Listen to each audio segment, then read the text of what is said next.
Today, in this video, I'm gonna explain how to fix PS5 game won't download from PlayStation Store.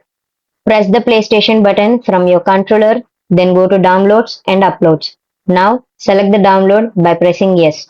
Now press the X and click Resume. Then press the X and click on Cancel and Delete. Then go to Home and go to Game and Library. Then go to your collection. Then select the game and click on Download. Now go to Settings from top right. Then go to View PlayStation Network Status. After everything is green, then go to Settings menu. Then go to System. Now select System Software Update and Settings. Make sure your PS5 is up to date here or select it and click on Update using Internet.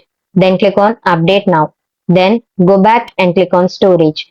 Check the console storage and don't make it full. Now press the PlayStation button. Then go to Power icon.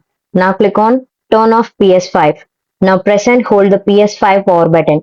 Now connect your controller to console with the help of USB cable. Now press the PlayStation button from the controller. Then click on Clear Cache and Rebuild Database. Now click on Rebuild Database. Then click on OK. By following the steps, you can download from PlayStation Store. If this video helped you out, please leave a like and comment down below. If this worked for you, thanks for watching.